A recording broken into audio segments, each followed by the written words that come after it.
on the Aggie Sports Network from Learfield. Aggie football has been brought to you by Ford, build Ford proud, and by Stokes Trucking, doing the right thing since 1979. From the All-in-One Flooring America radio booth, welcome to Aggie Postgame. Time to kick off your post-game show. Utah State gets the victory 36-14 over Robert Morris. Today's post-game show brought to you by Farm Bureau agent Bruce Jones. Give Bruce a holler, 435-752-3233. It's your future. Bruce is here to protect it. Well, that Aggie defense came to protect a victory in the second half. After getting gashed in the first half, they put the clamps down in the second half en route to a big victory. No doubt. They gave up 247 yards and 14 points in that first half. They gave up only 115, and about 40 of it was on that last drive when it just didn't matter anymore in the second half, and pitched the shutout. No scoring for Robert Morris in that second half. They did a much better job on Edmonds, the running back.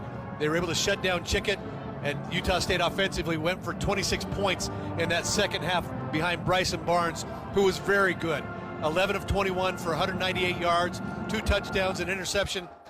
Wow, what an electric 63-yard run he took off on in that third quarter to give Utah State a score and a two-score lead. The Aggie defense just said no more in the second half and shut Robert Morris down. So, I mean, really, really excited to talk to Coach Nate Dreiling, who gets his first collegiate head coaching victory. You know, Bryson Barnes, 11 of 21. But you know what? At halftime, he was 2 of 7.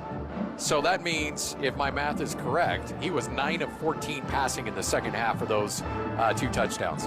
For close to what, maybe 175 yards in the second half. And that big touchdown run, too. In fact, he ends up leading Utah State along with Robert Briggs. 5 carries for 88 yards for Bryson and that touchdown. And, of course, Robert Briggs on that 55-yard run down the Aggie sideline gets hit, rolled up on out of bounds.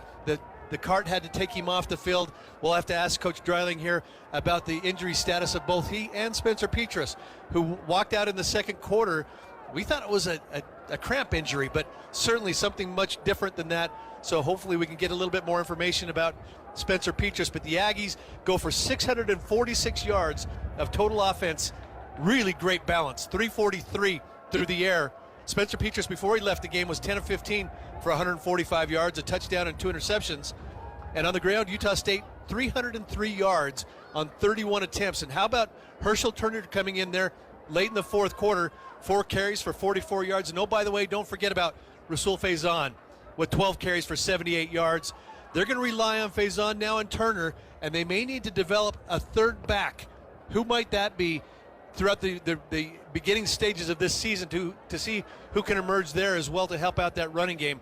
But the Aggies end up with 646 yards of total offense to end this ball game. Yeah, just an incredible performance in the second half when Utah State really needed to put the clamps down. They certainly got that done, and done in a big, big way.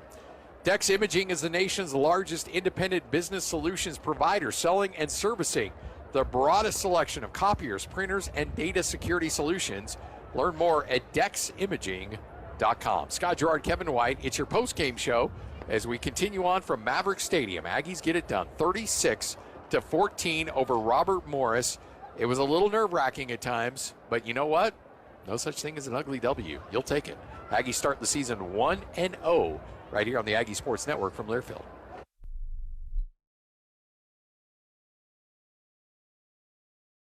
This is Jay with Daryl's Appliance. We have some great Labor Day specials, including up to 40% off a wide selection of top-of-the-line appliances. Your favorite brands, including Whirlpool, Maytag, GE, KitchenAid, and more. On top of these massive discounts, we're throwing in exclusive rebates to make your savings even sweeter. It's a double whammy of value. Hurry in and celebrate Labor Day with fantastic savings for a limited time. Service always comes first at Daryl's, west on Airport Road, open until 6 p.m. on weekdays, 5 on Saturday. This is Kyle at Advanced Door, and we guarantee every garage door we install for a lifetime, parts and labor. That's every door, every spring, every roller, every track, every motor. The entire garage door system guaranteed for a lifetime, parts and labor. We're Advanced Door, and we guarantee you'll be hearing this for a long time. Find out more at advanced-door.com. That's advanced-door.com. This is Ryan at My Mattress. Apparently Cache Valley only needs one My Mattress store. The North Store is closing and we can't bring all the inventory to the South Store, so all the North Store inventory will be sold at 50% off. IntelliBed Purple, Tempur-Pedic, Sealy Posturepedic, they've got to be liquidated. Best selection is right now. No interest financing available and delivery. The South Store will be here for another 40 years, but the North Store is closing. 1950 North Main by Red Balloon Toys. Markets are unpredictable, but reaching your financial goals shouldn't be. Adams Wealth Advisors is dedicated to helping you navigate these challenges and ensure you're prepared for every outcome. Whether your financial plan revolves around advanced tax planning, estate planning, business strategies, retirement planning, or investment management, Adams Wealth Advisors team of CPAs, CFPs, and CFAs will provide the expertise needed to help you reach your financial goals. Visit AdamsWealthAdvisors.com. That's AdamsWealthAdvisors.com for more information or to schedule an appointment. The Aggies, brought to you by Alpine Home Medical. They bring wellness home on News Talk KVNU, where Final Utah of this one, State is always 36-14. Utah number State one. ends up pulling away from Robert Morris, outscoring the Colonials 26-0 in the second half after being down 14-10 at the break. Very similar game with San Diego State. They actually trailed 6-3 at halftime to Texas A&M Commerce, and ended up winning that game 45-14. So similar situation. By the way, UCLA has to rally, but ends up beating Hawaii 16-13. Nevada has to come from behind, but they beat Troy 28-26. UNLV dominates, and I mean, the score may not be as indicative of the way UNLV dominated that game, but they go to Houston and win 27-7. And Air Force knocks off Merrimack 21-6. Michigan over Fresno State 30-10. Texas blanks Colorado State 52-0. And Arizona State right now leading Wyoming 24-0. Well, he came out on the field to spell Spencer Petras in the second quarter and leads Utah State to the win. Bryson Barnes, his first game in an Aggie uniform, and he needed to come up big. He joins us now. Bryson, welcome to Logan. And welcome to a big game, man. You guys had to really battle there in the second half, but congrats on getting the W. Oh, yeah, appreciate it. Thanks for having me. So let's talk about, they always mention you have to be ready at any given moment, and your name was called. What were those emotions like to get onto the field as quickly as you were? Well, I mean, I've been kind of doing that backup role for the last 3 years of my career, so it just kind of carried on from what I learned from Utah is, it's next man up mentality. You never know when that number one's going to go down, and you got to be ready. It could be the first play. It could be the 50th play. It could be week 6, week 9. It doesn't matter. I got to be ready to go at any given moment, and, that definitely came to play today. I'm curious, Bryson, as you go to the locker room down 14-10, what was the message in the locker room from Coach Dreiling and the staff, and what were some of the adjustments that you guys took care of in the second half? Yeah, we were just really shooting ourselves in the foot in the first half. We were moving the ball, but then we'd have arrogant penalties. We weren't thinking. We weren't playing as a unit and a team. And so we kind of came into that locker room, and nobody's feeling sorry for us right now. That first half is over. It's gone. There's nothing we can do about it, but it's what we're going to do moving forward. And that was, executing the game plan the coaches put forward and just being tough. I mean, when you're down 14-10, nobody expected that. Nobody wanted that. But like I said, nobody was feeling sorry. And the toughness of the guys, the group, I mean, it just definitely showed in that second half. All right, so we got to talk about the touchdown run. The middle of the field just opened up, and I saw a shot of you looking up at the video board at yourself crossing the goal line. How cool was that when you're able to have that wide open of a field to take it in? And at what point did you realize, oh my gosh, not only do I have a first down here, I think I might score? When I saw the nickel take the dig across the middle, I knew there was going to be nobody there. But EA Sports needs to bump my speed rating on NCAA, that's for sure. Do you know what your speed rating is on there? Not high enough. No, not after that, for sure. And how about your guys all around you? 26-0 there in the second half. Guys up front did a nice job. You went for 303 yards on the ground and 343 combined through the air. Great balance from you guys on the offensive side.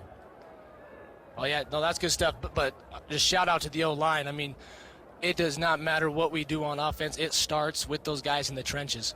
And that's what I was telling them. I said, we can't bat an eye. We got to come out just like we did on the first drive. We marched that ball right down the field, and then we just unfortunately had a receiver fall down, but just like I said, it starts in the trenches, and those guys came out, they battled their asses off in that second half, 300 yards on the ground. I mean, that starts with the trenches, and so that's just big hats off to them. How much of a transition in terms of language, in scheme, and everything that you've had to learn going from Andy Ludwig and that offense at Utah to what you have here at Utah State?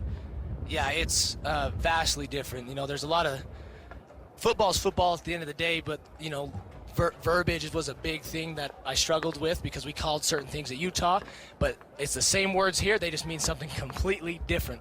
And so there was definitely a learning curve with verbiage, and then we were all wristband huddle up at Utah, and then we come here and we're all no huddle signals. And so it was definitely, there was a learning curve, but I definitely feel like I studied a lot during the month of May leading into the summer so that I'd be able to have a good productive fall camp, and I definitely think that carried over into game one.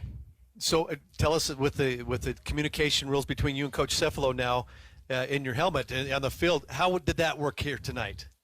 Oh, it worked really well. We actually were having issues with it the whole first half. So we came out in the second half, kind of got that fixed. But it's just good to kind of have Coach just kind of in the back of your head a little bit, not giving you too much, just enough to confirm what you're seeing and just kind of reiterating, like, I'm looking at the right guy. Yep, I got him. Okay, we're good. Or just little pre-snap cues that he's able to give you. It's definitely, it's nice. But there's a level to it, and Coach Sept did a good job of not saying too much so that way it doesn't cloud the quarterback's mind. You know, I haven't had a chance to chat with you. I do sports radio down in Salt Lake, so I've talked to you when you were at Utah every now and then, but haven't had a chance to chat with you since you came here to Logan.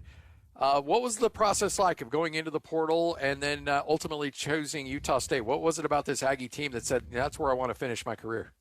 Yeah, so, I mean, I entered the portal, made the decision to leave Utah, and at the end of the day, this just felt like the best fit for me. With 2 years of academics left, you know, I'm able to come here and get into the one-year MBA program. So I'm able to come here, graduate with my master's at the end of my eligibility. And I would say that played a really big role into it because football is great and all, but at the end of the day, you know, I'm going to need a degree in my hand when I get done with football, and that's going to last the next 30, 40 years of my life. And so definitely played a big role into that. So, Bryson, 2 questions for you. I'm curious what it was like to be playing out here in front of this crowd and the herd. And well, answer that one first, and then let me ask you a second. Okay, so how it was like, the herd was awesome. I mean, they just load those stands up, and I love it when you have a student section right behind the away team. I think it's super intimidating when you're an away team like that, and they're just sitting there bickering in your ear. You can't even sit on the sideline without a student screaming and telling you how bad you are, just trying to get in their head. And I mean, they were electric tonight, and you know, we got to continue to have those during the home games because that's the whole thing with home field advantage is you get that student section, you get that crowd, you make it hard on an offense to communicate out on the field. And so yeah, it was definitely fun playing out in front of the herd. And then maybe a follow-up to Scotty's question about the recruiting process to come to Utah State. After what happened with Coach Anderson, you probably had another opportunity to make another decision. And what was it that kept you here? I mean, it just wasn't in my best interest to leave. I mean, I love the guys here. I hit it off with them. It was 6-7 months in. The relationships really developed, and you could just see the potential of this team. And I think that's why we didn't really have anybody leave, is because everybody could see what we were capable of doing and what we are still capable and just the potential of this team. And it just wasn't, why would anybody want to leave when you've got a team this talented and have super high expectations for ourselves? And I just don't see why anybody would want to leave. Bryson Barnes joining us here on the postgame show. Again, we'll await word on Spencer and what the situation looks like there, but you've been through this. You know what it's like to take over a job for a short amount of time, for a long amount, or for a consistent amount of time. I got to imagine you're up for that challenge regardless of whatever the situation looks like. Yep, absolutely. I mean, nothing changes in my preparation when I come into each and every week. You know, you got to prepare as if you're the starter because, you know, just like I said before, you're one play away. You don't know when that one play is going to be, but in this moment, you're down, you got to step up, and you got to lead a team to victory. I mean, those are the type of moments that are made for backups, and you got to be ready for when that call comes. And now, as you look to next week, you've got some experience playing in this stadium that we're going to next week. I'm curious to get your thoughts on what it looks like with going to USC next week. No, yeah, I'm excited to go down there again. You know, I didn't think I was ever going to be able to have the opportunity to play in the Coliseum again. So I'm excited. I'm excited to watch this film, see where we can get better at this week first and foremost, and they play tomorrow, so we'll be able to watch them live on just TV, and so we'll get a good look at them. They'll be coming off a 6-day week instead of a 7-day week like us, but I'm excited to get back down there and play again, get back after the preparation process, and head down to L.A.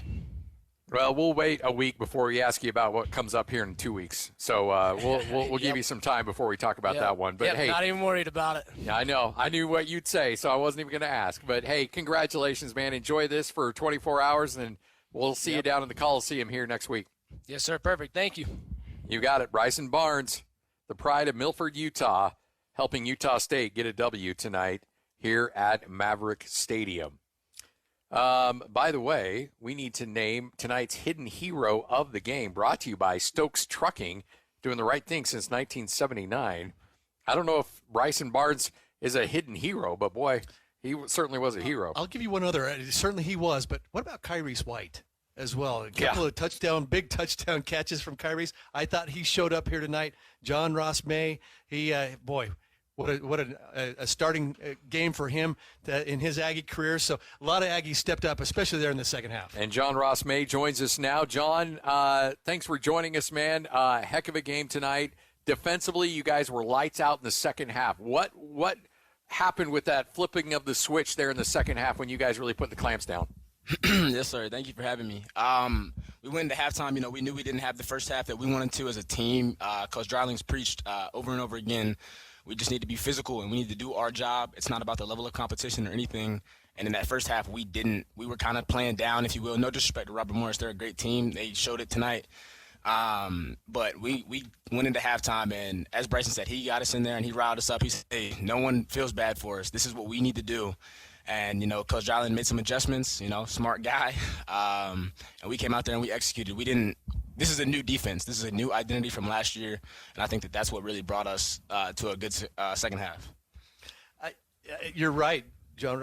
It is a new defense, a new identity, a sort of a physical toughness. Talk about what drew you to come to Utah State and what that style is like for you.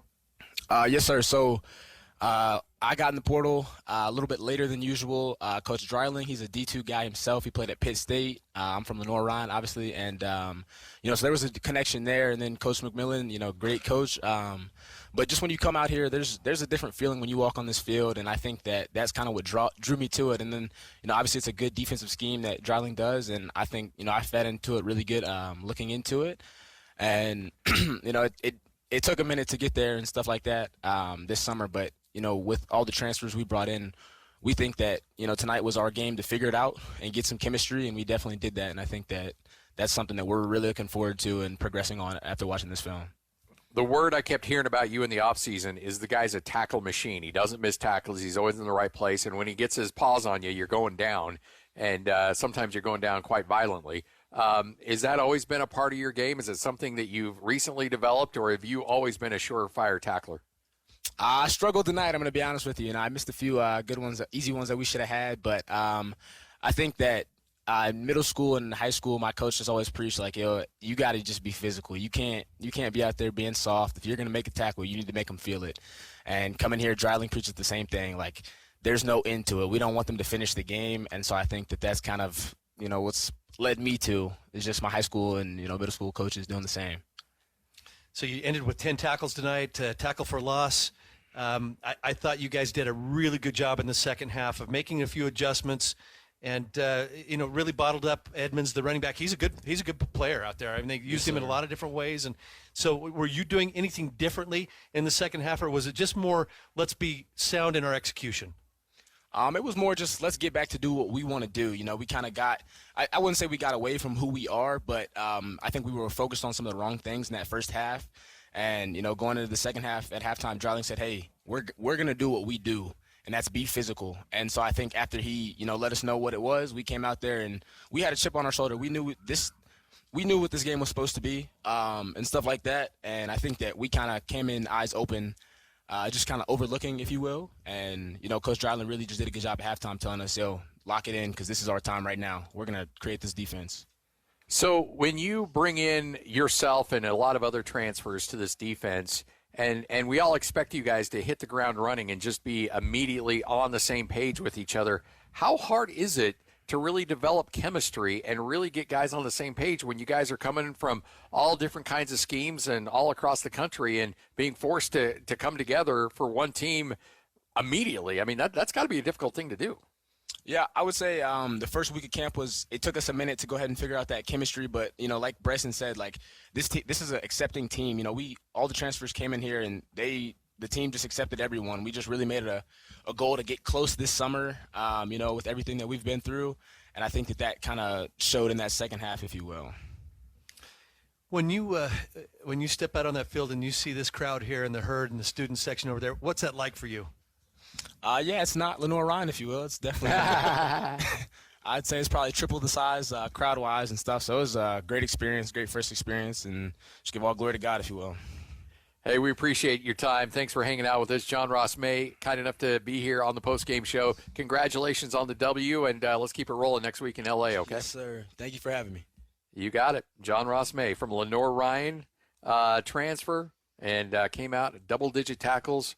Played himself a heck of a game. For banking that goes beyond the extra yard, Zion's Bank is for you.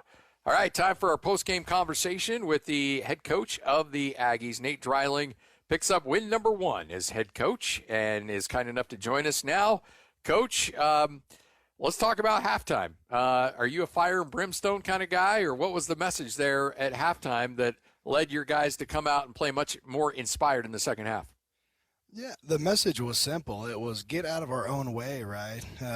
You look at offense, we're driving the ball, and then we have a personal foul or a late holding, things that just killed our drives. It's just so hard. It's going to be hard to beat really good teams every single week if we have self-inflicting wounds. So that was the main message. Just be a smart football team. Your kids are playing hard. They have awesome energy, right? But we just had to get out of our own way. And then defensively, we gave up 14 points, which is way too much for any team. But we just missed some. There's 3 chunk plays, and that's what they need to understand. If it's 14 points and they're just running it for 9 yards a carry, that's a whole thing. But if it's 14 points on 3 different plays, that's okay. We should understand tackling angles and the small things. So couldn't be more pleased with how the defensive staff did. I have less time there, so they handled all the adjustments. Coach McMillan and all those guys and did an unbelievable job. And then hats off to Coach Sept and the guys. It was going to be a very simple game plan going in, and we realized, hey, we got to put more into this, right? So they made the adjustments necessary, and the second half took over. So I have to ask you, Coach, game 1 with 20-plus family members in the crowd, and what was that experience like for you taking your first victory here tonight? Man, exhausted, guys. I'm used to just like sitting on the bench talking to my defense.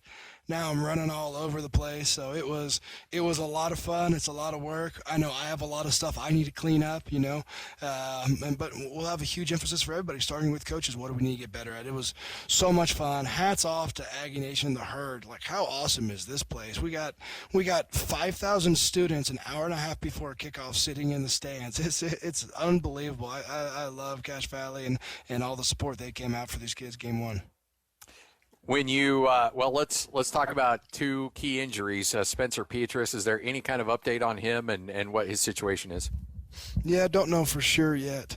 I'm sure we'll have an answer in the next 24 hours. But the cool thing about it is, and how well Coach Cefalo did in that quarterback room, then you get Bryson Barnes, someone who started so many games in the Pac-12, came in and didn't miss a beat and took things over with his legs as well. So obviously we're hoping for Spencer for a fast recovery, but hats off to Bryson being prepared and waiting for his moment.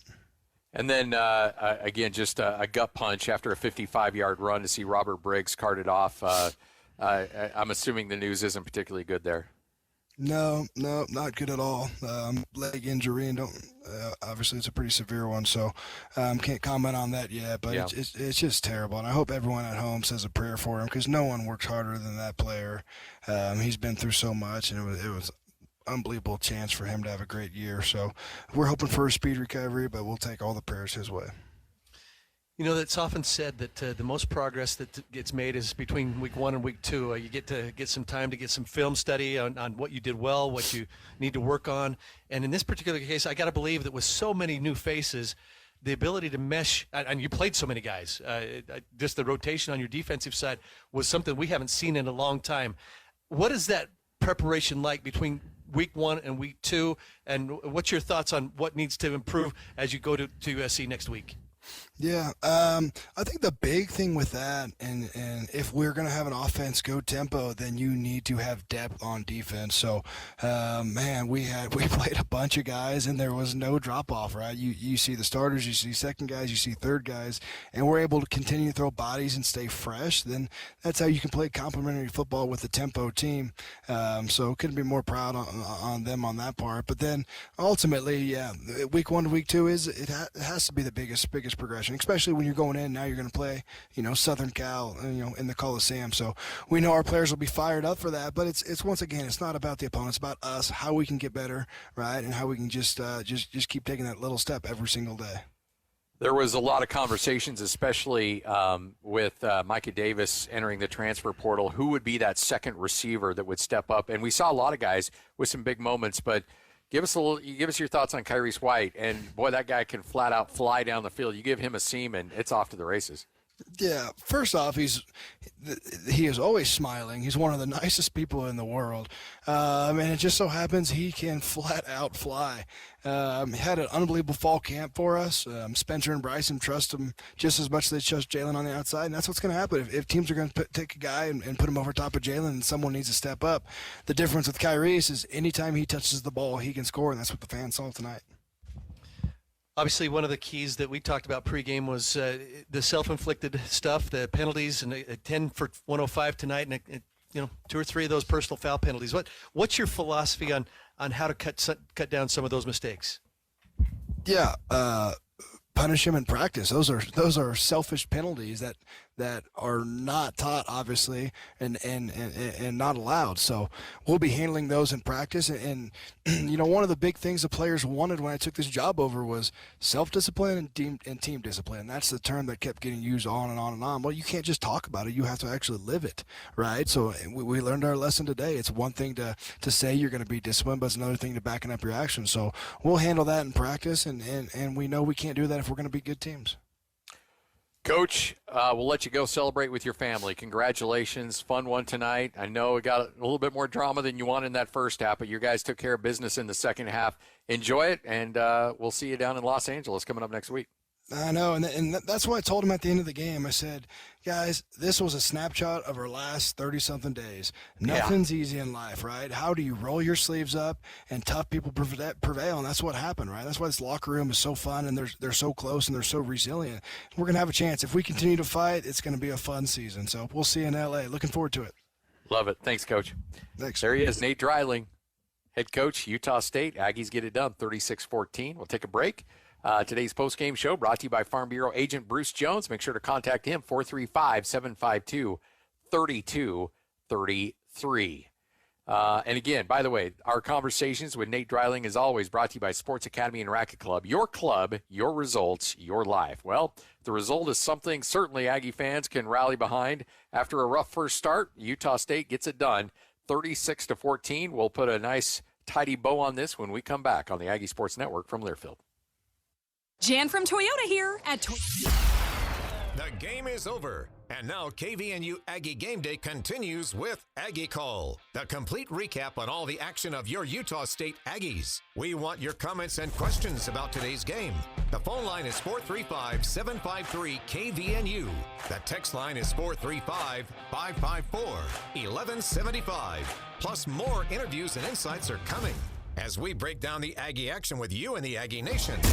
KVNU Aggie Game Day is brought to you by Daryl's Appliance and beautiful downtown Benson.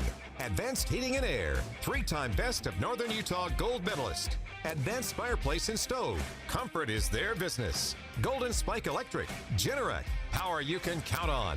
Alpine Home Medical, they bring wellness home. S.E. Needham Jewelers, middle of the block at the sign of the clock. My Mattress, now with 2 locations in Logan. Get your best sleep with My Mattress. Prodigy Brewing, Logan's family-friendly brew pub. Best of Northern Utah winner. Cache Valley Bank, mountains await. Discover Cache Valley Bank. And Aegis Healthcare, character, experience, and trust. Visit myaegis.com. It's KVNU Aggie Call with J.D. Walker, Stockton Jukes, and Eric Franson. Well, I'm not quite sure it was the Aggie opening day that we thought it was going to be here on KVNU Aggie Call. I'm J.D. Walker, joined by Eric Franson and Stockton Jukes. That phone number, 435-753-5868 to sound off right now. All right, guys, we just went through that. My prediction, completely out the window. Down the street, everything. Stockton, you actually ran up to the Merlin Olsen Field, and you were in the herd. So tell us your perspective from there. Oh, man, it was a graveyard at the end of that first half. Just absolutely devastating watching that second touchdown for the Colonials go. It was 2 busted coverage plays for the Aggies that allowed those scores in the first half, but, man, they came back from halftime. Someone got yelled at in the locker room because they came back fiery. They only allowed, I think, 2 first downs in that final half. So, yeah, very much a tale of two halves. Eric, it sounds like Coach was a little hoarse there from probably his first experience on the headline or the sidelines as a head coach. Your thoughts on the game? Yeah, I mean, just like Stockton said, and I think that was the message that we heard in the post game is the adjustments at halftime. There were technical adjustments, but also it was like, guys, we're all doing things, but we're not doing them together. Let's come together. And let's dial this in, and let's do what we do. Let's play Aggie football like we want to play it. And we saw the offense clicking. We saw more rhythm on offense. We certainly saw much better effort on defense. And they really frustrated the Colonials and took care of business there in the second half. The defense really came alive in the second half. The tackling was one of the things I noticed. Your guy, Mays, the middle linebacker, he had a game out there. Of course, Jordan Vincent was doing well with the tackles there at free safety. Also, a lot of solo tackles and wrapping up there in the second half. The offense in the first half, guys, was kind of sputtering. Of course, the injury to Spencer Petrus and, dealing with that. Of course, prayers for him to heal fast, and also Briggs, that amazing run, and then just the unfortunate at the end, the way that play kind of developed after out of bounds. Yeah, one thing that, we've learned in this short time that we've known Coach Dreiling is that he doesn't talk much about injuries. And to hear him talk about the Robert Briggs situation in the way that he did, that tells me it's pretty serious. And that's so sad because Briggs was having a great game. And with the departure of Devon Booth, he and Faison were going to be this two-headed monster running the ball for Utah State. And we saw him having some great runs today. But when the coach says, hey, Aggie Nation, one of our guys needs all your prayers, that's never a good sign. Man, that is just unfortunate there. We got to see the young freshman come in towards the end of the game. Also, surprises on offense was big on the receiver group, looking for somebody to step up, and Kyrese White just jumped out. It seemed like he caught the ball, and wherever he caught the ball, he went from first to sixth gear in record time. It's always nice when a player that you kind of highlight during the week suddenly has a big game. I got a chance to catch up with Kyrese earlier in the week. Was able to do some interviews with him, and then we shared the spotlight feature of the Know Your Aggies with him today. And he's a guy that we kind of had our eye on, but didn't really have many opportunities to break through and get opportunities on the field until this year. And we've seen him in the spring and in the fall kind of move into that slot receiver opportunity. But, man, he took advantage of what was given to him, and that guy has wheels. That was fun to watch him just rip off multiple big-time plays and find the end zone for Utah State. At one point, I think his stats in the first quarter were 3 catches for 131 yards. That's a great yards per catch. Yeah, absolutely. Day. This is KVNU Aggie Call. We're taking your feedback, 435-753-5868. You can get in and call, share your thoughts on the Aggies game against Robert Morris today. That text line also available, 435-554-1175. Stockton, real quick, we're going to check in with USU soccer that's playing BYU down south. Do you have an update for us? The Aggies cannot lose to BYU. They're not capable of it. They're now, 2-0 down at Southfield in the regular season the last 3 years. They're 3-0-1 against BYU in the regular season in the last 4 years. Their only loss to BYU was in the postseason in mid-November of last year down in Provo. before then, BYU had not beat Utah State soccer since September of 2016. It's a good night. Great night here in Cache Valley. The Aggies win up at the stadium down in BYU. The Lady Aggies handle business. It's been a good night for USU. A football win and a football win. Let's go. 2-1 your final score down in Provo, by the way. 435-753-5868. Eric, we were watching the game, and did anybody you weren't expecting stick out to you? Did you get a surprise during the game? That's a good question. Near the end, Nora Flores seemed to be involved in every play. I liked seeing so many different guys step up. 27 guys had their Aggie debut tonight. Just insane number of players getting their first opportunities to play. Any particular player, I guess it would be Bryson Barnes. This was a guy that I watched a little bit in the spring and watched some in the fall, and saw a guy that can make plays, but felt like Petrus was a better thrower in the offense and thought he would be the better quarterback in the system. But Barnes does give you that element where he can scramble, and he makes defenses take him seriously. It's clearly, we saw today that boy, when he gets out in space, he can take off, and he will. The decision-making, watching him go through the progression of his reads, made a couple of throws there. There were a couple of rainbows that got sailed out there that wondering about. But then when it came to the decision time in the second half, making those key throws, looking off reads and everything, and then making the decision to tuck the ball and run. And, man, there were some wheels on display right there to get it done. Came in that situation, kind of what he's known for, that, the most popular guy sometime on the team can be the backup quarterback. And He came in to cover that injury to Spencer Petrus and did an amazing job to kind of right the ship. But things were a little rocky. It seems like the MO in college football for week one is everybody starts a little bit slow. And that's kind of how things went. Yeah, and in Stockton, you were there and kind of seeing it firsthand. But, there's so many new coaches on this football team, so many new players on this team. Like, we had a sense that this team had good players, but how would they all come together? And doing things in a scrimmage or in practices is one thing, but once you get into real live situations, it's totally different. But it seemed like as the game went on, this team became more and more in sync. Yeah, it definitely looked that way too, and we saw that right in the tail of the two halves. You go from the first half where you start off your two first offensive drives with 2 interceptions. Obviously, Petrus did eventually find the end zone there, and then you give up 2 blown coverage touchdowns in that first half. You get on 14-10 on a drive that never should have gotten that far down the field for Robert Morris, and there was a lot of discipline issues early in that game too. But again, I think someone got screamed at in the locker room at halftime because they really shaped it up going into the second half. And something that I also noticed too during that game that might be kind of a contributor to the way this team is tied together. Jacob Conover was calling plays for Utah State for a little bit. He was one of the signalers down on the sideline during that first half. It was actually right before we had Bryson Barnes go into the game. He was kind of looking down. I thought he might come in instead for Petrus, but he was down there kind of calling plays. They're clearly very intent on getting their entire roster familiar with the playbook so that you can have that kind of a chemistry on the field. Yeah, we noticed that in that first half, didn't matter which quarterback it was, whether it was Petrus or Barnes, but particularly in that first half, they were looking to the sidelines all the time. And we're wondering, are they even using the in-helmet communication stuff? But apparently, as Bryson said, they were having some technical issues with that and didn't really get to utilize it until the second half. But this is a coaching staff that's preparing their players for whatever the scenario is.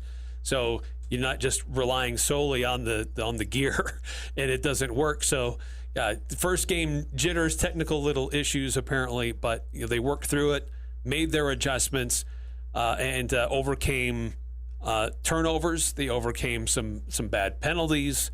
But this is a team that does have talent to do a lot of things. It's just getting them all on the same page, and that seemed to progress as the game went on tonight. Another perspective that I saw of the game was that another injury report we didn't see is that the officials are reporting that their elbows are sore, arms are sore from throwing all the laundry on the field. There are a lot of penalties. It was a lot of penalties, a lot of conversations. I believe there could have been another football game inside a football game with the conversations that were going. How was that in the field up at the stadium? You guys are sitting there going through a lot of stuff. I'm starting to hear the crowd boo up there when the referees are going through stuff trying to figure out what's going on. Oh, yeah. No, the herd was there in full force, and they got there early, too. There was a steady stream of people coming in. Big dedication from that student section, because if you've ever been to, Merlin Olsen Field, you know that student section is in the sun until about 7:30 p.m. So those guys are, probably sweating pretty heavily, really trying to just cool it down, but it's a big pack of bodies in there, and they are loud. They never lost their energy, and they were still getting excited when Utah State was driving with less than 5 minutes to go in the game. You pick up a first down on a big chunk play for about 20 yards, and everyone goes nuts. So you love to see that kind of communication, but that's the kind of environment you have to have if you're Utah State when you're at home. You've got to take advantage of a student section that gets noticed like that. And how about that moment, the first time the defense took the field for Utah State for Andre Selden, that clearly there was some coordination with officials and Robert Morris, but Utah State goes out there, one guy down. They don't have the full roster that goes out there. They only send 10 men out on the field for defense. They let the clock expire. They do a moment of silence. The referees take their hats off, but Utah State's not assessed a penalty. Robert Morris clearly understands. So kudos and hats off to the game officials and to Robert Morris and how they handled that. But that was a very special moment early in the game to recognize a fallen player that unfortunately not very many people around here got to know. But there were a number of this Aggie football team and coaching staff who did know him from before. And so there are a number of people on this coaching and Aggie program who were certainly affected by his passing. It was something that kind of transcended football right there in a moment where everybody in the stadium came together to honor the fallen Aggie player. We're going to take a quick break. Continue KVNU Aggie Call. The number for you to join us, 435-753-5868. That's 453-753-5868. And we'll be right back. Are you looking for compassionate and reliable care for yourself or a loved one? Look no further than Aegis Home Health and Hospice. I'm Tom Sherlock, a licensed social worker, part of the dedicated team of professionals committed to meeting the needs of our community. Voted best in Northern Utah 2 years in a row, we pride ourselves on delivering exceptional service that you can depend on. We're here to ensure comfort and dignity every step of the way. When it comes to your health, choose the agency that Northern Utah trusts the most. Choose Aegis. Visit myaegis.com or call today 435-723-9000. This is Jay with Daryl's Appliance. We have some great Labor Day specials, including up to 40% off a wide selection of top-of-the-line appliances. Your favorite brands, including Whirlpool, Maytag, GE, KitchenAid, and more. On top of these massive discounts, we're throwing in exclusive rebates to make your savings even sweeter. It's a double whammy of value. Hurry in and celebrate Labor Day with fantastic savings for a limited time. Service always comes first at Daryl's, west on Airport Road, open until 6 p.m. on weekdays, 5 on Saturday. No matter what the conditions, DD Auto and Salvage can get your vehicle up and off your property. Now is the time to plan to make extra cash by calling DD Auto and Salvage and moving that old vehicle. Let them pay you for that junk vehicle. DD Auto and Salvage makes it so easy to get rid of your junker vehicles, paying you the most money possible. If you have metal, DD Auto and Salvage in Logan wants to pay you today. Call 787-1204. That's 787-1204 today. See store for details. Let us know what you thought of today's game. Call 435-753-KVNU or text 435-554-1175. KVNU Aggie Call returns. It is opening night. The Aggies got the W. This is KVNU Aggie Call, 435-753-5868 to join us on the post-game show. J.D. Walker, joined by Stockton Jukes and Eric Franson. And we've got a first call coming in from Nick. Nick, thanks for joining the show. Nick, can you hear me?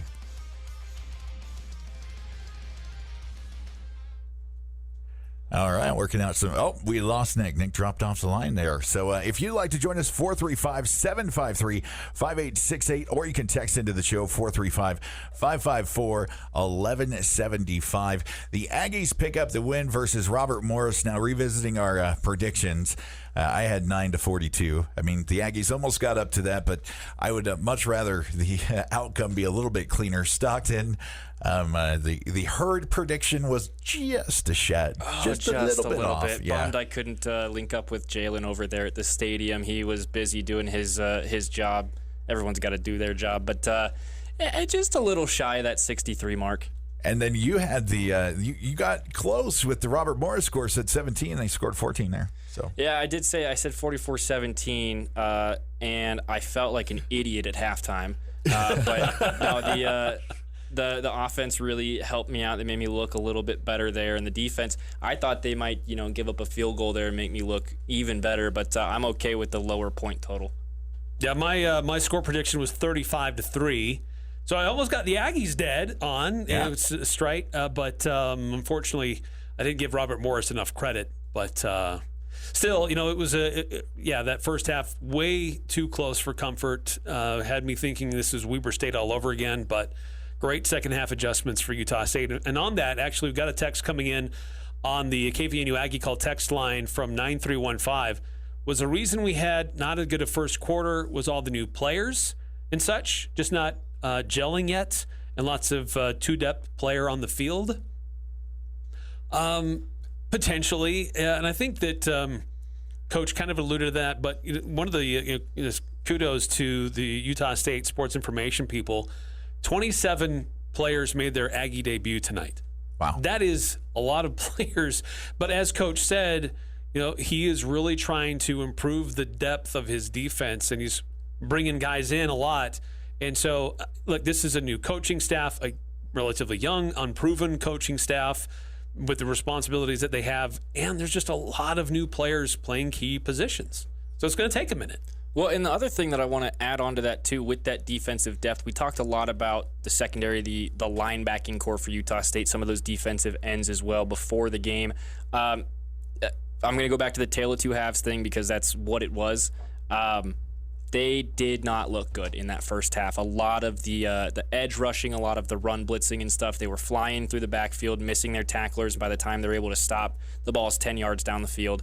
That's how they opened up some of those huge holes in that first half. But they really pulled it back together in the second half. They were able to track the ball down a lot quicker, and that, I think, is just kind of a knocking the rust off thing. And you're trying to get some of your nerves out of the system, because obviously with 27 new Aggies playing up at Merlin Olsen Field for the first time, there's jitters. It's a different scenario. It's a different setting. And so I think a lot of those guys coming up from lower levels or schools that aren't quite as big. So it's maybe a little intimidating. Yeah, and I think they adjusted well. Again, I do think they needed to get yelled at a little bit at halftime, but they made the adjustment. Ultimately, that's what you're looking for, is if you can get yelled at and actually do what they're yelling at you to do. KVU Aggie Call. We're checking out the post-game coverage. If you'd like to join us, 435-753-5868. And going to Nick right now. Nick, thanks for calling Aggie Call. Nick, can I get you to turn down your radio, please? Hey, Nick, you there? All right. Well, we're going to have to check in with Nick and see what's going on there. Maybe he's still trying to get his prediction out, trying to figure out where everything kind of went haywire with those predictions. But we do have some audio from Jason Walker. He's been at the stadium all game tweeting. If you want to follow him on Twitter or X, he provides insight. He's full court press co-host. And here he has John Ross May in the post-game interview.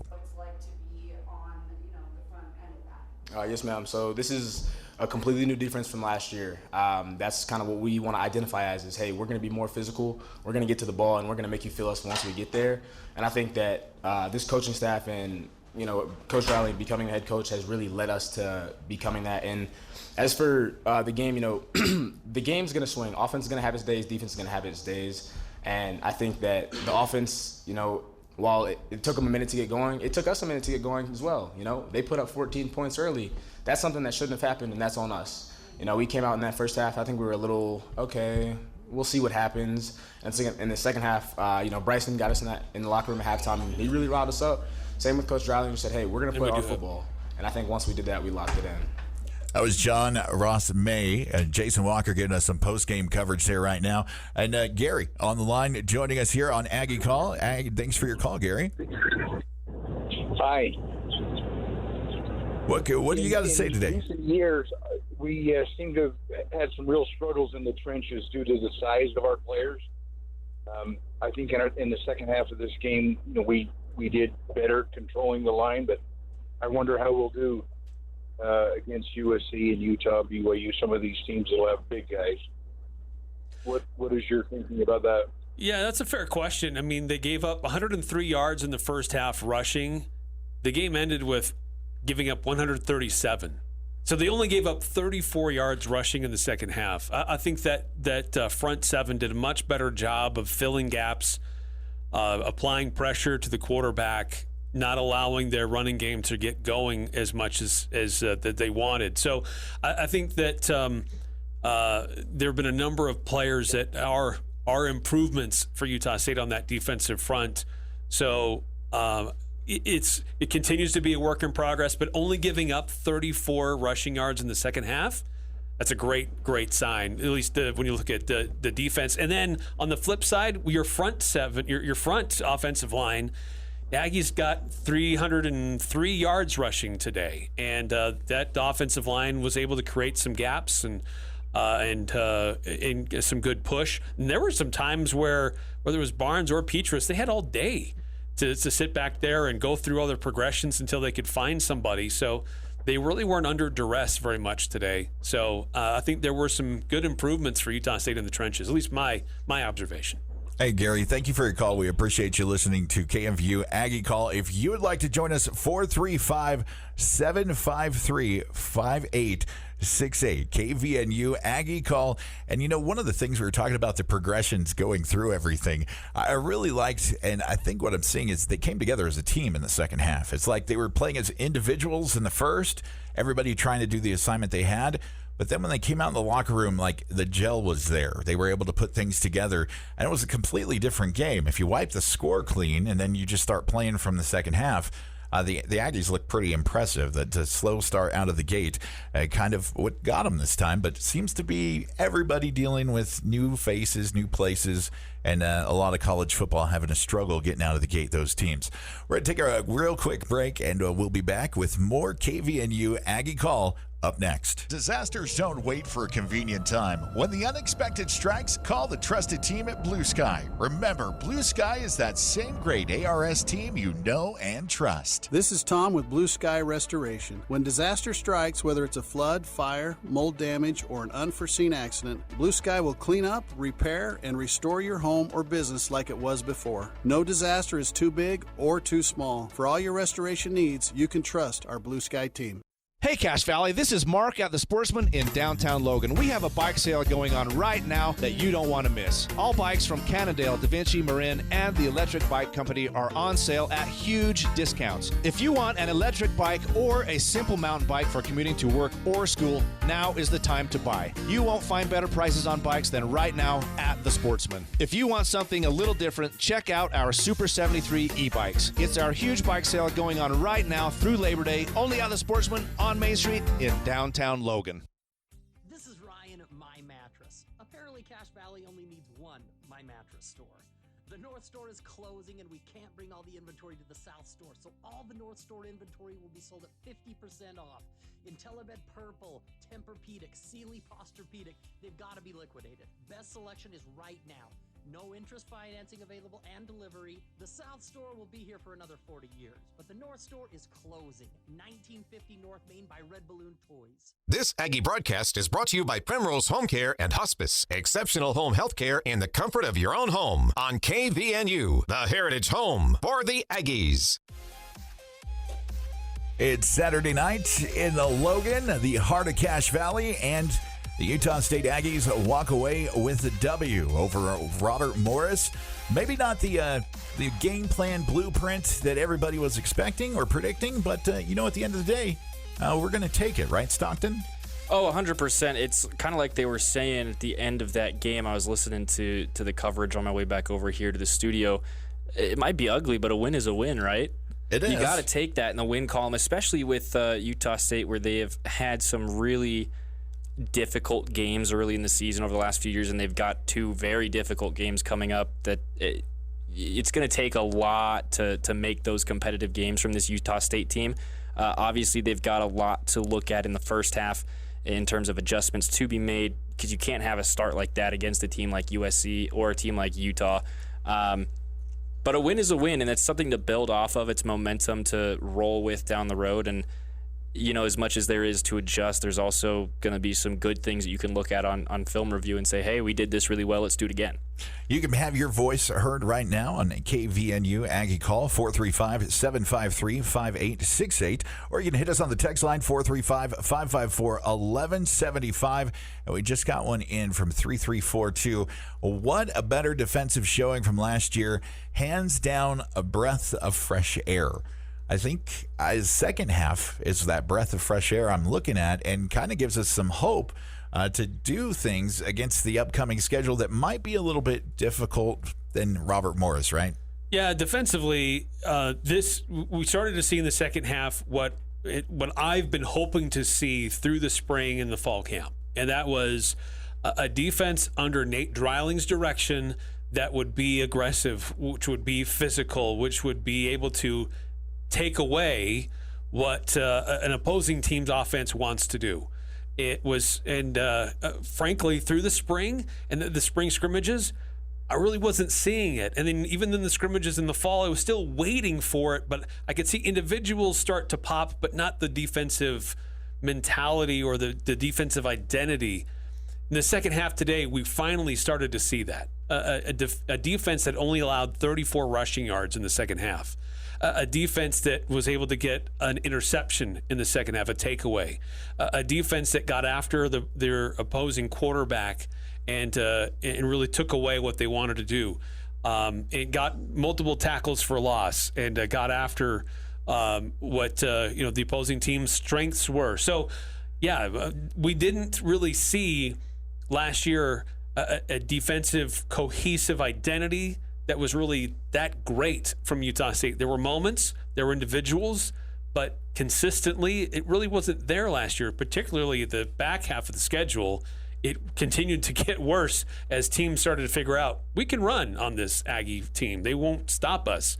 But today, in the second half particularly, very encouraging by what we saw today on Merlin Olsen Field. That 34 yards in the second half, first and second down, made that third and long. And then that gave the Aggies the ability. Ike comes up with the big pick out there. The defense, the corners were making some excellent tackles out there on islands. So it gave the defense, those DBs out there, a chance to ball hawk and go after things and really shut down Robert Morris. If you can win first and second down and let your defense pin their ears back at third down, we started to see them get to the quarterback and get some sacks. We also had a very questionable roughing the passer call. Oh, that was you were in the room with me. I was hot. I was hot over that. That did not make sense to me. But you're right. I mean, they were getting the quarterback off target. They were getting him off schedule, and they weren't really able to. They had moments in the first half where they could get chunk plays. But they did not have a single explosive play in the second half. Utah State had 7 explosive plays. They did not get a single tackle for loss against Utah State. The Aggies had 2 tackles for loss in the second half. They didn't get a single takeaway in the second half. Utah State got a takeaway. So just the Utah State defense came together in a much bigger way and just dialing it in as a unit instead of individuals just trying to go out there and do their own thing. So another text coming in on the KVNU Aggie text line, 435-554-1175 from 9315. Is it a bad thing that we might see the Flying Pig Farmer in next week's game starting against USC? No, absolutely not. Bryson looked fantastic. He looked so good today, and I know that he was called, the hidden hero of the game tonight. I don't think he was very hidden at all, because as soon as Spencer came out of the game and he comes in, that's when your offense starts to figure some stuff out. And that's not disrespect to Spencer. Obviously, we hope that he's going to be okay and come back later this season. But Bryson went out there and just looked like he, for all intents and purposes, probably should have been the starter today. Yeah, he was not guns blazing from get-go. He did make some mistakes.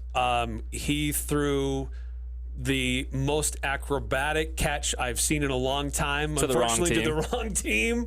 But he wasn't really on point early on, but I think he started to settle in and started moving things forward for Utah State. I think that, look, we don't know the extent of Spencer's injury, but if he's in a boot and you got a game at USC coming up, go with the guy who has experience playing against USC as your starter, and give Spencer a little bit more time to heal and gain strength so they can have him later on in the season. Don't rush anything back. It was actually Robert Morris, the whole team, that voted for him for the hidden gem of the game, because on that 63-yard touchdown run, he was hidden from everybody on the defense. I mean, he that was incredible how he just put the ball down and took off. And speaking of Bryson, Jason's got us some audio that we're going to share from the post-game coverage. Right now, KVNU Aggie call with Jason Walker's coverage of the post-game with Bryson Barnes. I mean, yeah, just like you said, I've been through it. That's what I've had to do at Utah for the last 3 years, and definitely prepared me for this moment. Coach Ludd really preached that, you're one hit away. You don't know when that one hit's going to be. It could be the first play of the game. It could be in practice leading up to the game. It could be week 8. You never know when that opportunity is going to be, so you got to be ready for it. And so, yeah, that's the preparation process. You got to prepare as if you're the starter when you're the backup. It seemed like the first 2 passes you struggled a little bit through an interception. How did you kind of adjust to that and come back in the second half ready to go? Yeah, I feel like it was just a matter of getting my feet in the ground and just executing the game plan. I mean, we would run a 2-minute drill. Things were kind of scrambled. You don't really plan on your starter going down. And, yeah, just getting in the second half, made a few adjustments, and it definitely showed in the second half. Bryson, I mean, both touched a couple long runs in the second half. You weren't touched. How good of a job did the offensive line do in the second half? Oh, yeah, it was great. That's what I told them. I said, no one's feeling sorry for us right now in the locker room. And at the end of the day, they took it upon themselves. We came out, I think what I heard, we put 300 yards on the ground. That's incredible. And so big hats off to those guys in the trenches. I mean, that's where it starts, that's where it finishes, and we don't get the ball moving without those guys up front. Bryson, how do you stay so confident and calm when you're the guy who has to be called on? It's almost like deja vu for you, but you looked really confident out there. Yeah, I mean, when you've been through it a couple times, I've had to go through just random moments when you have to step up as the 2 when the 1 goes down. And so when you've done it enough, and at the end of the day, it comes down to your preparation. You're either got a deer in the headlights look, or you're calm and collected. And so at the end of the day, it just comes down to the preparation that you put in during the week. And how proud are you of your team's performance? Because like I said, you guys could have started pointing fingers at each other, especially after 3 picks. But not only did you come out in the second half, but you absolutely dominated. Yeah, I mean, the team they're just a vibe about this team. I mean, Coach A left, everybody just rallied together. We've had a lot of adversity the last 60 days, and everybody just rallied together. And so when you come into the first half, nothing's different. And just like I said before, no one was feeling sorry for us. It was just a matter of putting the pass in the pass, getting forward, and just executing the game plan that the coaches put forth for us. I really like that, using the adversity that they went through in the offseason, all the extracurricular outside stuff, and then adversity in the first half of their first game. Their quarterback goes down. We got Robert Briggs going down with an injury too. May went down for a second. Hopefully he's back. I didn't hear anything post-game on him.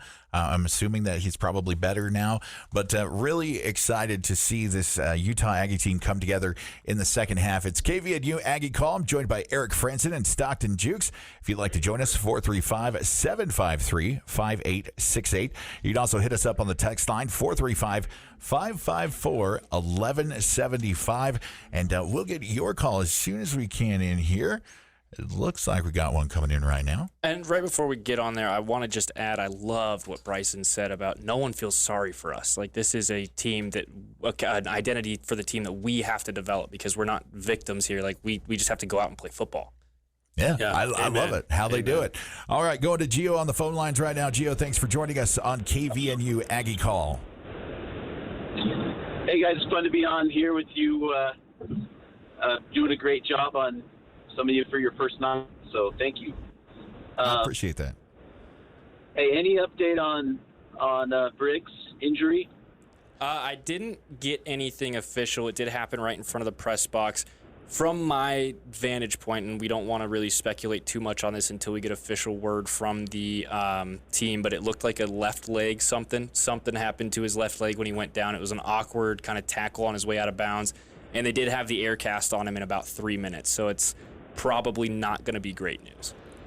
We know from Coach after the game on the broadcast was he couldn't comment on it, but he is asking for Aggie fans everywhere to send up prayers for Briggs. And so when the coach makes that kind of a plea after a game, it's not a good sign. That tells me they're looking at whether or not he's going to be on the operating table this week. Yes. Man, that's unfortunate. That'd be my hunch. Gio, we appreciate you for listening to KVNU's Aggie Call. If you'd like to be a part of the action, 435-753-5868, or you can hit us on the text line, 435-554-1175. And speaking of Coach Nate Dreiling, Jason's got his post-game presser with him right now. We'll go ahead and take a listen to that. You guys can ask questions. Yeah. I'll tell you guys what I told the team after the game. That kind of summed up our last 60 days. We took some blows, adversity hit, and it finished the exact way. It finished with a group of people coming together and finishing, rolling our sleeves up, and just being tough players, right? And tough players that finish with love, integrity, and toughness. And that's what we want this program to be about. And that was a great snapshot of the second half of how we need to run it. Obviously, a lot of things to clean up, right? From penalties to me to defense. But the biggest jump's from game 1 to game 2. So hopefully we can make that jump and get things ready for next week. Let's go with some questions. What's the status of Spencer? Spencer, a little ankle sprain. Don't know anything yet. Probably could have went it back in, but they had enough faith in Bryson, and that was my thought for a long time. We might have 2 of the best quarterbacks in the Mountain West, and Bryson goes in and doesn't miss a beat, and the offense picks up even faster with his legs and what he can provide. And so hats off to Coach Seflo and Coach Kingston and developing that room and getting the right people in, and there was no drop-off, and that's what we expected when Bryson takes the floor. Can you give us an update on Briggs as well? Yeah, Briggs is going to be a little more. He's going to have a fractured leg probably. So we don't know any certainties yet, but I feel awful for that kid. So I'd like for everyone to keep him in their prayers at home. And no one deserves more success than that guy and everything he's been through. So we'll be thinking about him tonight. Coach, what was your biggest takeaway from this game? Resilience. We talked all the time with you guys and with this team on, man, life is not easy, right? And there's going to be bumps and there's going to be bruises and things does not go your way. Right, July 1st, no one expected me to be the head coach here, but these guys battled back, and the hats off to how close they are together. And don't get me wrong, it was not a very clean football game, right? We have a lot of stuff we need to clean up, but everyone stayed together, everyone stayed positive. We know we have to fix, but one thing is hard to fix, and that's a team that's not close, and we don't have that problem. We have a bunch of guys that are resilient that want to win games. Just Coach Dreiling, what was your halftime speech? It was a rough second quarter, so obviously you came out, played well in the third quarter. So how did you kind of rally the team together there? Yeah, well, you kind of just split them up. Offensively, we just had too many self-inflicting wounds, right? We had penalties that killed our drives. Not necessarily what Robert Morris was doing, but we'd get a big play and we have a holding or a personal foul. So all stuff which is easy to fix, right? It's just being a smart football team and controlling your emotions, which we talk about. Obviously, we need to execute better on that end. But hats off to Robert Morris. Coach Clark over there has done a fabulous job of building that program. And there's a reason that they won 4 games last year and they're picked 3rd in the conference because they're going to surprise some people with how they play. And then defensively, we gave up 14 points and it was really 3 plays. We gave up 3 plays for chunk yards, and that's how they scored. So we kind of simplified the defense the second half, only ran a couple different calls, and just let our guys get their feet set and make plays and do their job, and that worked for us. Coach Nate Dreiling talking to post-game reporters after Jason Walker from the Full Court Press and CashValleyDaily.com helping us out there. We're going to take a quick commercial break here. KVNU Aggie Call. If you want to be heard, 435-753-5868, or you can hit us up on the text line, 435-554-1175. And we'll be right back. This is Kyle at Advanced Door, and we guarantee every garage door we install for a lifetime, parts and labor. That's every door, every spring, every roller, every track, every motor. The entire garage door system guaranteed for a lifetime. Parts and labor. We're Advanced Door, and we guarantee you'll be hearing this for a long time. Find out more at advanced-door.com. That's advanced-door.com. Spend less time at the post office. With Formax and Mint mailing systems from Les Olson IT, you can quickly, accurately, and easily process your outgoing mail and even save on postage. Fold your documents, stuff and seal your envelopes, print addresses, weigh and measure to apply proper postage, all with the click of a button. With multiple model options available, you're sure to find a Formax solution and Mint mailing device that perfectly fits your business needs. Les Olson IT. When it comes to home care, it's important to know you have a choice. If you or a loved one is in need of hospice or home health services, remember that Primrose Home Care and Hospice believes in treating the patient as well as the problem. We work directly with you and your doctor to create a health plan that's catered to your needs. Our team is devoted to providing options in the freedom and safety of your own home. Visit us at primrosecare.com or call to schedule a free consultation. Primrose Home Care and Hospice, your local hospice and home health provider since 2006. The home for Aggie sports. News Talk KVNU. 102 FM and 610 AM.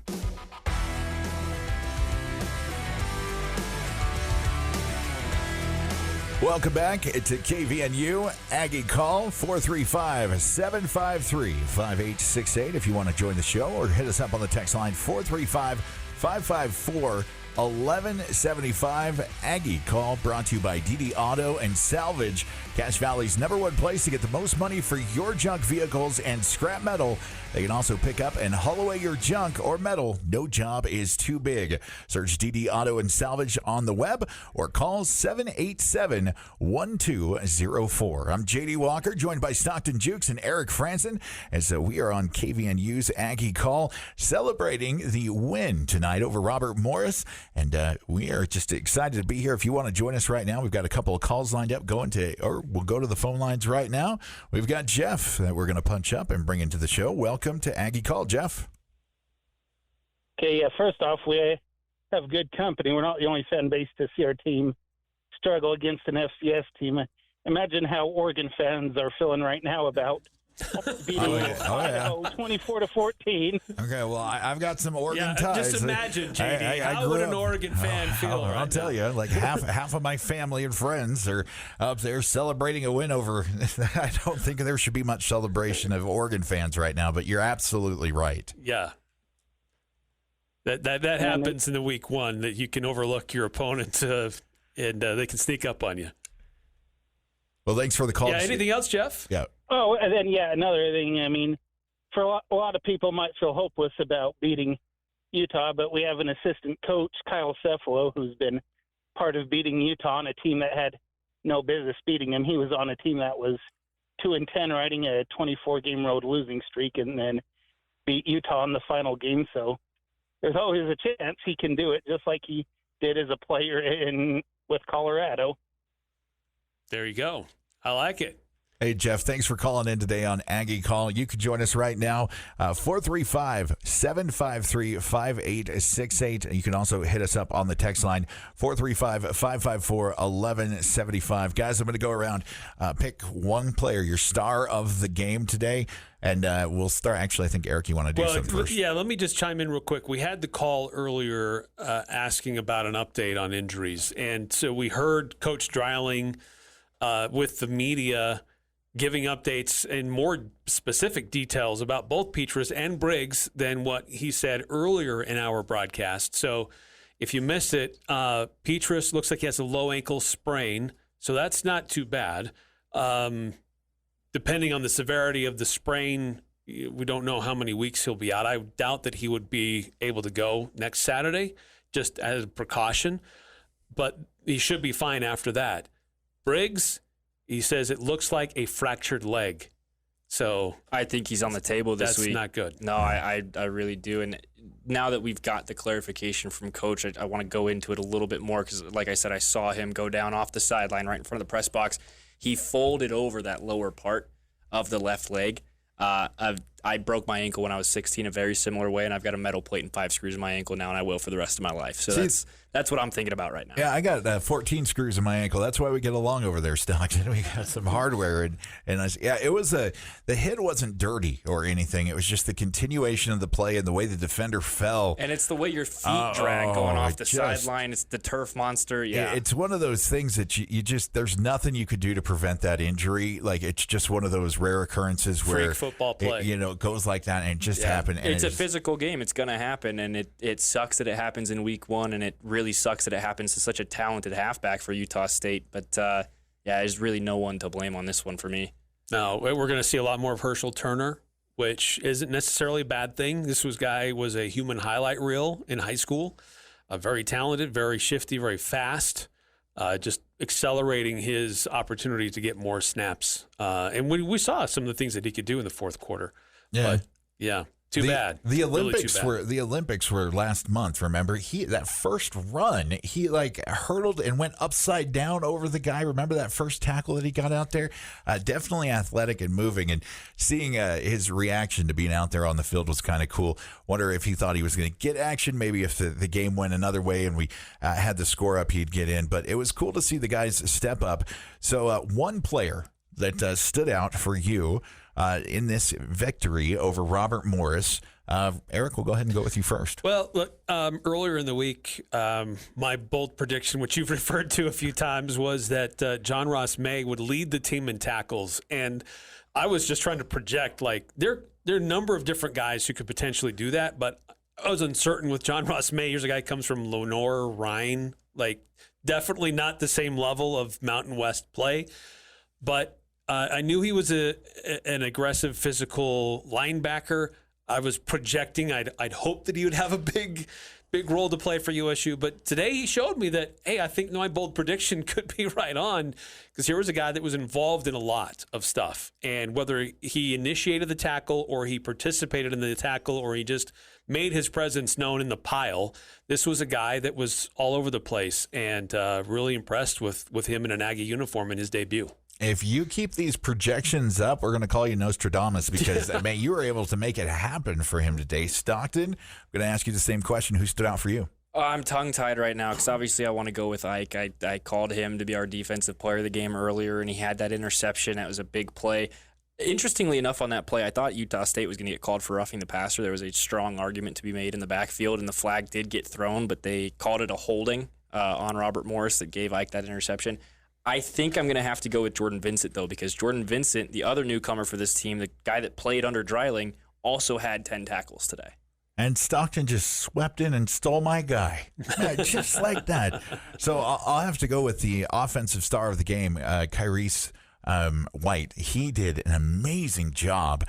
Had a gear that just came out, was looking for that receiver core to do something, was thinking it was going to be Spencer Petras throwing the ball around the field, but it was really, getting to the receivers, finding them open, and letting White do his job. He'd hit that open gear, and you just watch the defenders. They're running full speed after him, but they're not gaining. He's just taking off for the end zone. So I would go with Kyrese White. Definitely a great performance for him. His third career catch or fourth career catch was a touchdown catch, and he only had 2 coming into the game. Yeah, a guy that was used sparingly in his entire career at Utah State to this point. Somebody who admitted to me earlier in the week he was frustrated and almost quit and left Utah State because he wasn't getting his opportunities, but he hung in there, continued to work at it, continued to fine-tune his craft, and the opportunity was there for him today, and boy, did he take advantage of it. And what's crazy is he was only targeted a handful of times. He only ended up with 3 catches, but 2 of them were for touchdowns, and his longest was a 57-yarder. So what an impression to make, especially in front of an Aggie crowd that, because of how sparingly he's been used, they weren't very familiar with him until tonight. So very, very good entrance to the stage, if you will. Yeah, definitely made his entrance known. 2024 kicking off the season, and other teams will have to understand that there's more than Jalen Royals in the receiver core, and that they're going to have to pay attention to others. Now, the next test down the road is USC. We'll see how they do against LSU tomorrow night. There's a lot of questions for USC on defense. If we see the Aggies of the second half, I think there's a fighting chance there, depending on how USC plays and how they form everything out. But I think there's just a bunch of things that played in the first half. The communication wasn't there. They've been, kind of relying on that, but that's going to be a new thing this season, so that didn't work. That probably led to some of the discombobulation in the first half. Is that what you think, Eric? Yeah, to some degree, but also discipline. Coach talked about that after the game. He said that, we talk about being disciplined. This team asked that there be a different level of accountability and that players do better. Because look, this team had way too many penalties last year.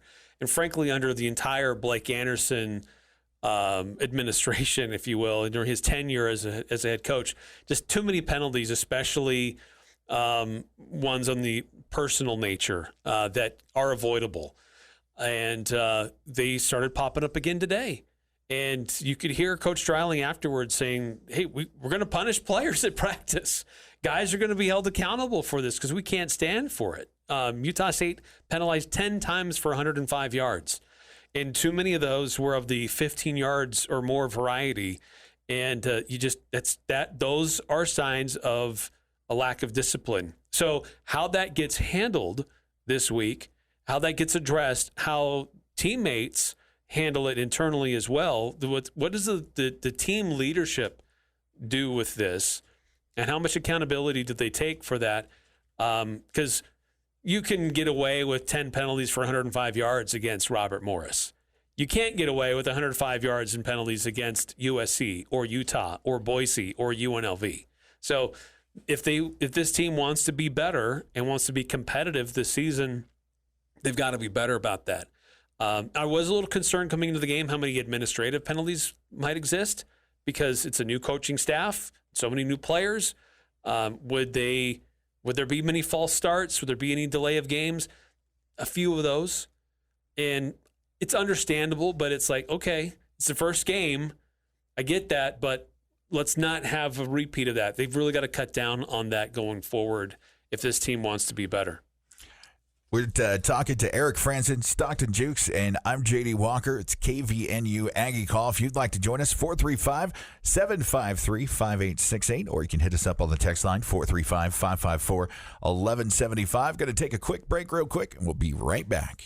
Who do you turn to if you want to change out your wood or pellet stove? Advanced Fireplace and Stove. They were voted the gold medalist for Best of Northern Utah for the 4th year in a row in the fireplace retrofit category. Be ready when the government's next wood and pellet replacement incentives pop up. Advanced Fireplace can help you navigate the paperwork. For more information, call Advanced Fireplace and Stove, 752-7272. Online at advancedfireplaceandstove.com. Disasters don't wait for a convenient time. When the unexpected strikes, call the trusted team at Blue Sky. Remember, Blue Sky is that same great ARS team you know and trust. This is Tom with Blue Sky Restoration. When disaster strikes, whether it's a flood, fire, mold damage, or an unforeseen accident, Blue Sky will clean up, repair, and restore your home or business like it was before. No disaster is too big or too small. For all your restoration needs, you can trust our Blue Sky team. This is Ryan at My Mattress. Apparently Cache Valley only needs one My Mattress store. The North Store is closing and we can't bring all the inventory to the South Store, so all the North Store inventory will be sold at 50% off. IntelliBed Purple, Tempur-Pedic, Sealy Posturepedic, they've got to be liquidated. Best selection is right now. No interest financing available and delivery. The South Store will be here for another 40 years, but the North Store is closing. 1950 North Main by Red Balloon Toys. This Aggie broadcast is brought to you by Cafe Sabor, your favorite Latino restaurant in the historic train station on 6th West and Center on News Talk KVNU.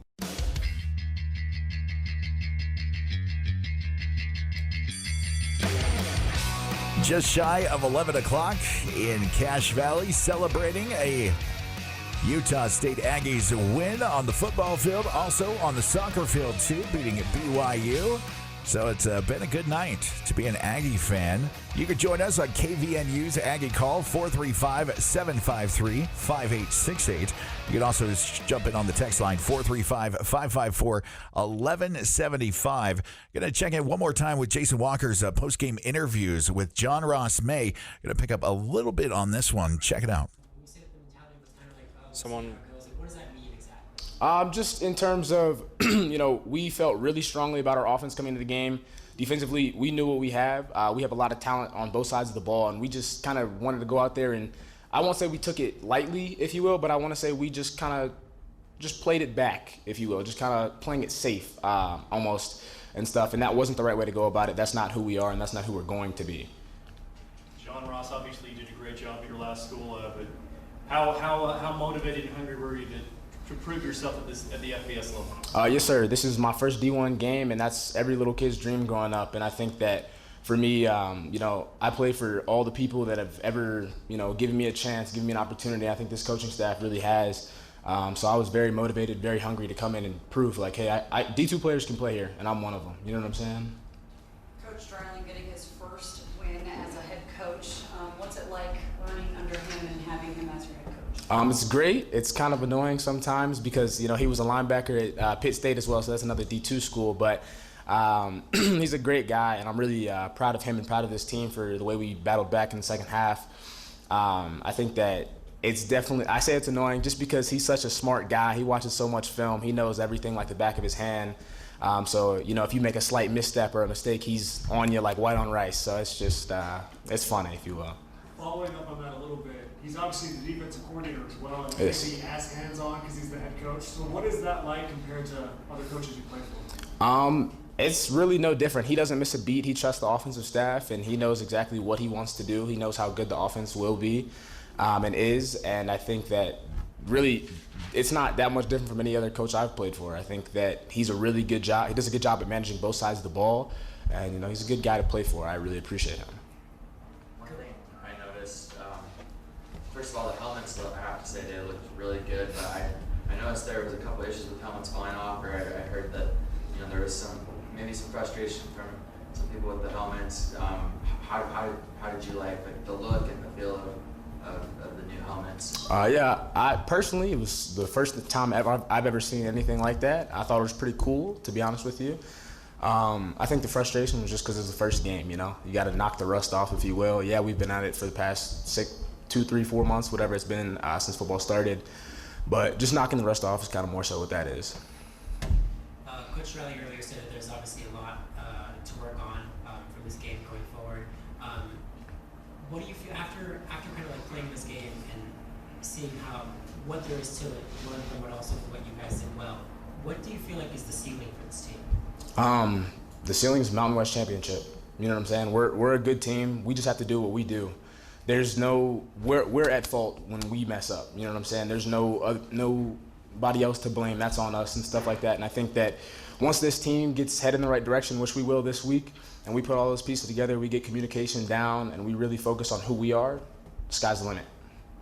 What were the emotions when you saw Spencer and then Robert Briggs go down? Those are our two key offensive weapons, if you will. So obviously that really hurts in that moment and stuff like that. But it's just like Bryson said, it's next man up mentality, and we have a lot of faith in our depth and what we have in that room, in both of those rooms, if you will. We know Bryson Barnes is a really good player, and then Rob got hurt. Rob's a really good running back, really fast, really shifty, and he can hit you if you want to. But with Rasul and Herschel coming in, like, those are really good backs too. So I don't feel like we missed a step after that. I think that prayers to them and their injuries. They'll be back soon, but we're sitting here. And that's John Ross May, who was the defensive star of the night with the tackles, leading that defense, helping them to only give up 34 yards in the second half of run defense. Now, that was the big question going in. And as we wrap up here, we're looking forward to next week, USC on the schedule. Where does Utah State go from here? I mean, obviously, if I'm throwing something in the ring, we have got to clean up the penalties. We've got to clean up it seems like when we push just a little bit extra, when the pile's going, we like to pile on a little bit more. Or, the DBs start talking some smack and you push them in the chest. The referee is always going to catch the retaliator every time. Where does Utah State go to prepare for USC next week from here? Yeah, I think that cleaning up penalties, you got to be more disciplined. There's no room for error when you go take on a Power 4 team on their turf. I think that Utah State needs to be more consistent offensively. Can't have a slow start. and ease into the game like they did today. And frankly, they just need to continue their trajectory that they were on in the second half, all around, both offensively and defensively. But primarily, this team has so many weapons offensively that we thought they could give themselves a chance in just about any game they play because of the weapons that they have. But they weren't always on the same page. All that being said, this team still put up, 646 yards offensively. So this team, the Aggies can move the ball and get going, but they need to do it in a consistent manner to give themselves a chance in a couple of big games coming up. So I think consistency offensively and cutting down the lack of discipline that showed a few times tonight too. Stockton Jukes, how do they get ready for USC? It's going to be discipline for me as well. I mean, obviously you had some poor defensive plays. You heard Dreiling talk about that in the post game. They had 3 plays that they feel like they gave up points on, and those were difficult. But where they really hurt themselves was with those shot in the foot penalties, and they had some just really poor discipline. The one that really sticks out to me is that play that you have down the sideline. It's a 3rd and something. They try and throw that quick wheel route out to a running phase on. Don't let the play develop enough so that the pass gets swatted down, because if you let him run for another 1.5 seconds, he's in the end zone by himself. Unfortunately, threw the pass too early. It's knocked away. And then after the incompletion, you go ahead and you take a 15-yard on sportsmanlike. For what? You're already going to go ahead and kick the field goal. Now you're pushing yourself even further back, and that's what led to the Nimrod career-long 50-yard field goal. But it's just those kinds of things in a game where you're going to have to be near perfect in order to be competitive. You can't do it. You just can't. I think along with that, mine is going to have to be the offense. The offense is going to have to put up and score and just ring the bell against USC and possibly Utah too. It's going to be a gargantuan task to go down to the Coliseum and face them and do it. But, if the team can hold the run defense down, and a rumor has it that USC's defense is like a colander and just lets kind of everything through these days. So we'll see how their defense is picked up. But I think that's going to be the key. And Nimrod with that 50-yard career record field goal, we need to mention that too, because that was pretty sweet. You don't see that all the time at the college football level, be able to knock it that far. Yeah, it's cool that he hit a 50-yarder, but he also missed something close. He missed an extra point wide left. A PAT. So he kind of evens himself out. But, kidding aside, 50 yards is impressive. Guy's got a leg, so you know that when you get into a certain part of the field that you at least have – your team has a chance to get points. And in some games, every point is going to matter in a big way. So when you know you have that kind of a weapon that allows you to play call a little bit differently. If you feel like you don't have confidence in your kicker, then that changes how you approach, 3rd down or even 4th down. So to have confidence in a guy that can do that's a huge weapon for Utah State. By the way, got a text coming through on the KVNU Aggie call text line from 1326 asking, does Barnes have 2 years of eligibility left or just 1?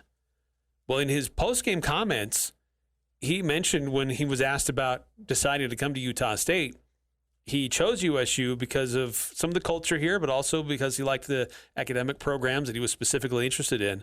But he mentioned he had 2 years to play. So according to Bryson Barnes, he's got 2 years of eligibility here at Utah State. The source there, literally Bryson Barnes himself. Yes, I'll take his word for it. Man, who had a great game today coming in, that kind of has that reputation for stepping in behind Cam Rising down there in Utah and performing, and did it tonight up at Merlin Olsen Field as the Aggies take out Robert Morris in their opening game. The next one going to be a little bit more of a challenge. Coming back, we're going to take a quick break. And first, want to tell you about Advanced Fireplace and Stove in Logan, your licensed Quadra-Fire pellet stove dealer. Save on new construction or a retrofit. Call them today, 752-7272 for more information. Hi, this is Gene Needham of SC Needham Jewelers. I would like to welcome all USU students back to Logan. Perhaps this is the year you'll get engaged.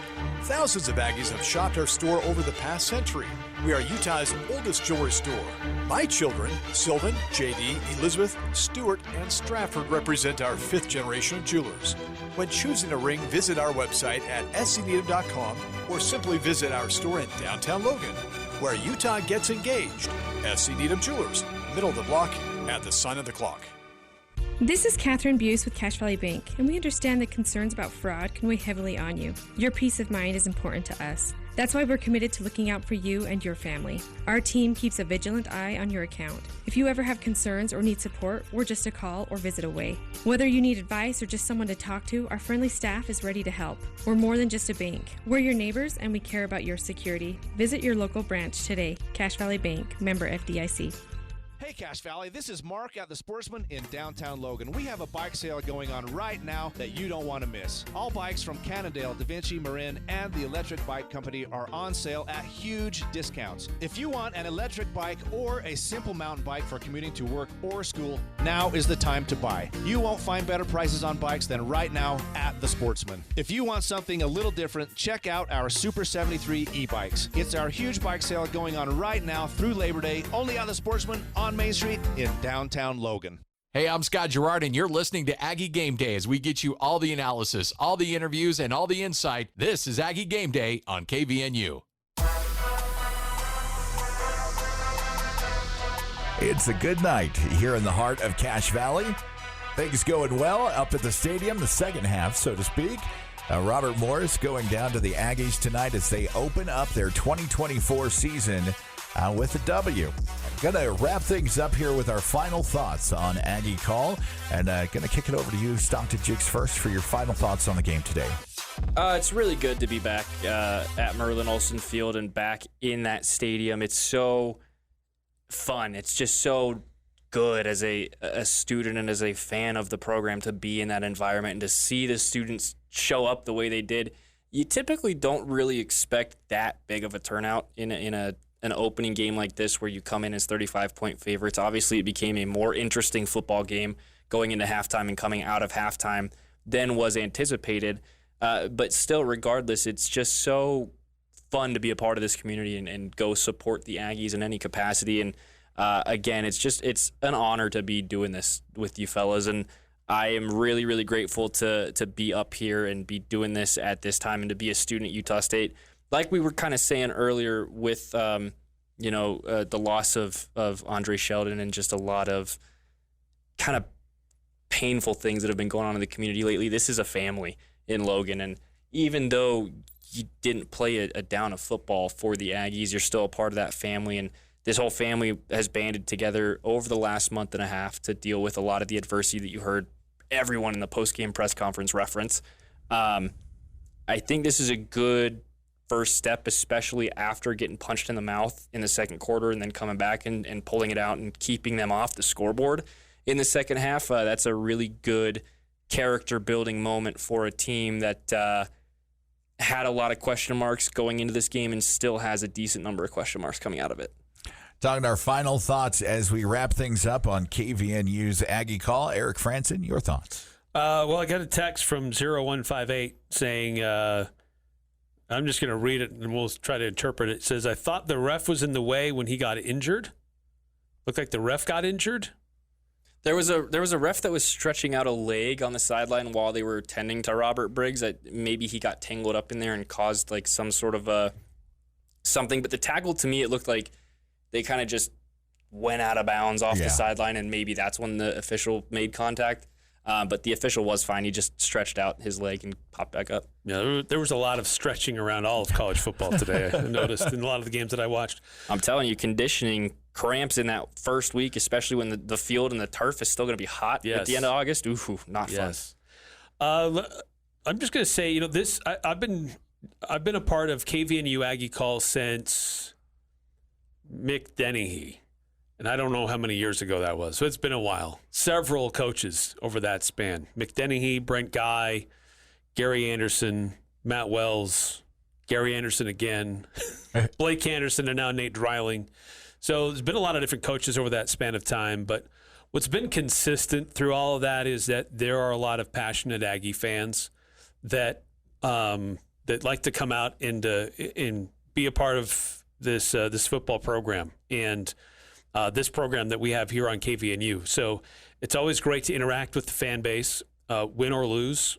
We've had some spicy post-game shows where fans are upset, don't agree with some of our takes, but and there's also times where we kind of have to all figure it out together, where we're all searching for something, and it's a session. Like we're all going to be on the psychiatrist's couch together, trying to figure our next moves. But look, this is an interesting era for Utah State football. An interim head coach, a lot of new faces on the coaching staff, a lot of new faces on the football team, and it's a team that's got some things to figure out. And that was true before the game began. Now the game's over, they still have a lot of things to figure out. What's the running back situation going to look like?